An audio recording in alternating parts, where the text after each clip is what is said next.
Et si la Terre n'était pas le meilleur endroit pour vivre dans l'univers? Aujourd'hui, c'est la seule. C'est le seul monde où la vie est certaine. Le seul dans un océan de galaxies. Et pourtant, on cherche depuis des décennies. On envoie des sondes sur Mars, on gratte la surface de Vénus, on survole Titan, on plonge sous la glace d'Europe. Mais jusqu'ici, rien du tout. Aucune voix, aucun signal, aucune trace de vie. Et pourtant, quand tu sais qu'il y a plus d'étoiles dans l'univers que de grains de sable sur Terre, et que presque chaque étoile a ses propres planètes, tu commences à douter. Pas de notre solitude, mais de notre ignorance. Parce qu'on a découvert des mondes complètement fous, éloignés, étranges. Et peut-être bien plus vivants que le nôtre. Des planètes dites super habitables. Plus grandes, plus stables, parfois même mieux placées que la Terre pour faire émerger la vie. Aujourd'hui, je vais te présenter 5 mondes peut-être plus habitables que la Terre.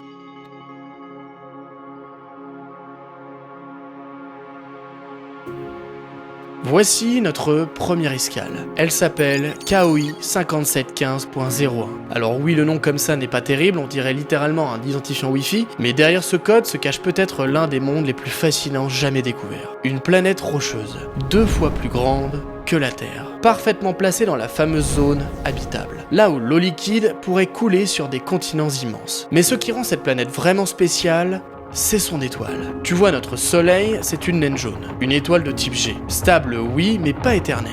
Elle vivra environ 10 milliards d'années, et notre soleil en a déjà consommé la moitié. KOI 5715.01, elle, orbite autour d'une naine orange, plus calme, plus stable, et surtout bien plus patiente. Elle pourrait vivre jusqu'à 70 milliards d'années. Imagine, la vie sur Terre a évolué en à peine 4 milliards d'années, et on en est déjà à la moitié. Et on en est déjà là. On a créé des satellites, des fusées, des intelligences artificielles, des télescopes qui regardent des galaxies mortes. Alors maintenant, imagine ce que la vie pourrait faire en 70 milliards d'années. Des civilisations plus vieilles que notre planète. Peut-être même capables de construire des sphères de Dyson. Et pourquoi pas même de modeler leur système entier comme on modèle une ville. Bon, par contre, je vais pas vous mentir, elle est un peu loin. Elle se trouve à plus de 3000 années-lumière d'ici. Même avec un vaisseau ultra sophistiqué, il nous faudrait plus de 100 000 ans pour y arriver. Alors pour l'instant, on peut juste l'imaginer. Ce qu'il y a là-bas, ce qui pourrait nous précéder depuis des milliards d'années. Et ce qui pourrait en ce moment même se poser la même question que nous, sommes-nous seuls? Mais si tu veux rêver un peu plus près, accroche-toi.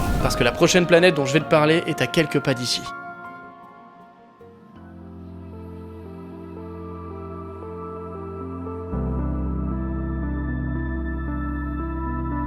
Voici Trappiste 1, à seulement 39 années-lumière d'ici. Un petit système, mais une vraie pépite. Voici 7 planètes, dont toutes de la taille de la Terre. Mais aussi 3 dans ce que l'on appelle la zone habitable. Ce système, c'est un peu comme une version miniature d'une autre. Compacte, équilibrée, mais radicalement différent. Son étoile, ce n'est pas un soleil classique. C'est une naine rouge, toute petite, froide et calme.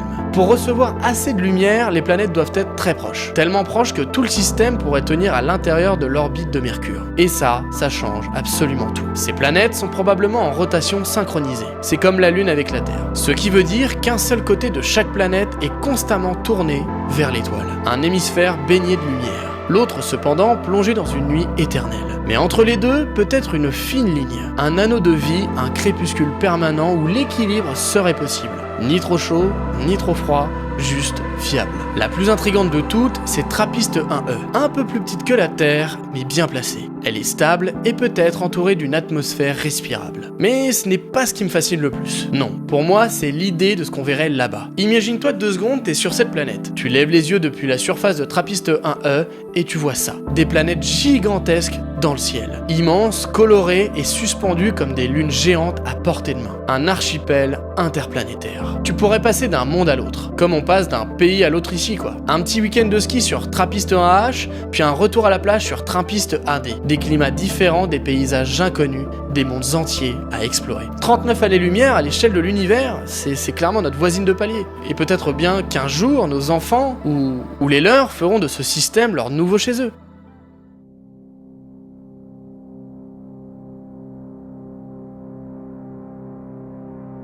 Nous voici maintenant sur Kepler 452b. Certains l'appellent déjà la Terre 2.0. Et ce n'est pas juste un surnom, c'est peut-être pas si loin de la réalité. Cette planète tourne autour d'une étoile presque jumelle au Soleil. Même type, même taille. Et même température. Et elle met 384 jours à faire un tour complet. Presque exactement notre année. Mais Kepler 452b n'est pas une copie parfaite. C'est une super Terre. Elle est 50% plus grande que la nôtre. Et surtout, 50 fois plus massive. Ce qui veut dire une chose très simple, tu pèserais littéralement le double. Au lieu de peser 60 kg sur Terre, t'en pèserais 120. Tu marcherais beaucoup plus lentement. Chaque pas serait un véritable effort. Vivre là-bas te demanderait un corps complètement différent. Mais c'est peut-être le prix d'un monde beaucoup plus vaste. Plus d'espace, plus de terre, des continents immenses, des océans plus profonds et une biodiversité peut-être sans limite. Et ce n'est pas tout. Dans ce système, il n'y a pas de géante gazeuse, pas de Jupiter. Et pendant longtemps, on croyait que Jupiter nous protégeait des astéroïdes.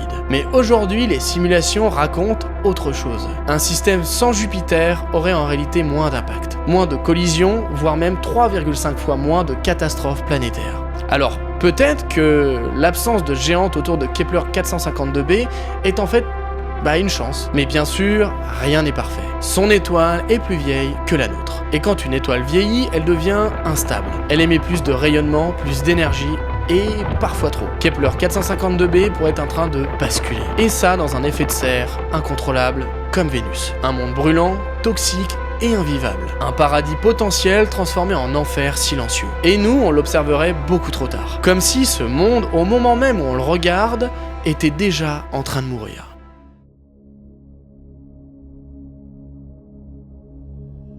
On continue maintenant direction la constellation du Cygne, 600 années-lumière plus loin. Bienvenue sur Kepler 22b. C'est l'une des premières exoplanètes découvertes en plein cœur de la zone habitable, et sûrement l'une des plus mystérieuses. C'est ce que l'on appelle une super Terre, plus grande que la nôtre. Et après les données qu'on a, elle pourrait être recouverte d'un océan. Pas un lac, pas d'une simple mer, un océan infini et silencieux. Une eau profonde de plusieurs centaines de kilomètres. Pas de montagne, pas de continent, juste une surface liquide, mouvante et sans fin. Un monde entièrement recouvert d'eau, comme la planète Miller dans Interstellar. Mais ici, ce n'est pas de la fiction. Sous cette surface, on n'en sait rien. Mais on peut imaginer des formes de vie marines, des créatures translucides, même des organismes géants, adaptés à la pression, à l'obscurité. Et peut-être même intelligentes. Des civilisations aquatiques invisibles à nos yeux. Des intelligences qui n'ont jamais connu la lumière du jour, qui ne savent pas que le ciel existe. Et si un jour on posait le pied sur Kepler 22b, eh bien je suis certain qu'on y découvrirait quelque chose qui dépasse notre compréhension. Quelque chose d'organique et de bien vivant, mais totalement étranger. Et c'est peut-être ça qui est le plus fascinant sur cette planète, parce qu'on sait très bien qu'on ne le saura jamais totalement.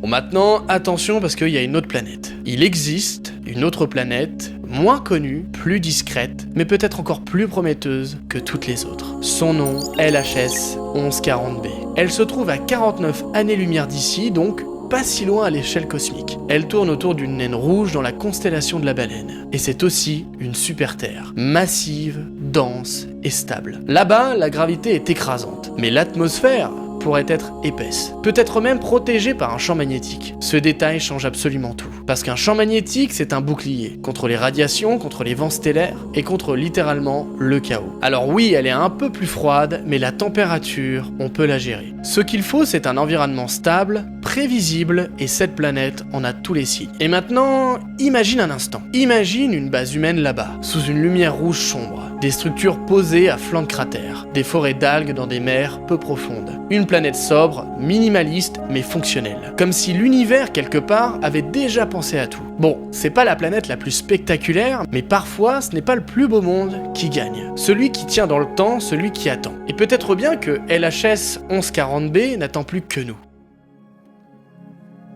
Alors maintenant, la vraie question, c'est celle-ci. Si tu avais les moyens de voyager vers une seule planète, laquelle choisirais-tu? Tu choisirais KOI 5715.01 et ses 70 milliards d'années devant elle pour laisser la vie évoluer vers, l'inimaginable? Ou alors Trappiste 1, cet archipel céleste suspendu dans le ciel où les planètes sont carrément voisines comme des villes, où tu pourrais les voir à l'œil nu et voyager entre ces mondes. Ou alors Kepler 452b, presque notre jumelle, mais bon, peut-être déjà condamné. Aussi Kepler 22b, ce monde d'eau pure, profonde, silencieux, insondable. Ou alors LHS 1140b. La planète stable, froide, mais solide. Pas spectaculaire, mais au moins elle est prête à durer. Et malgré tout ça, malgré toutes ces possibilités, il n'y a qu'un seul endroit dans l'univers où la vie est certaine. Un seul monde où tu peux respirer sans casque, boire sans filtre et parler sans délai. La Terre. C'est peut-être pas la plus grande, ni la plus brillante, mais c'est celle qui t'a vu naître. Celle qui t'a donné ton premier souffle et celle qui pour l'instant reste la seule à pouvoir te répondre. Et tant qu'on est ici, tant que ce monde tient encore debout, on ferait peut-être mieux de le traiter comme ce qu'il est au final. C'est-à-dire la seule planète et peut-être bien le seul miracle qu'on ait jamais vraiment touché. N'hésite pas à me dire ce que t'as pensé de la vidéo dans les commentaires et à me donner aussi ta planète. J'espère que la vidéo t'aura plu et n'oublie surtout pas de t'abonner.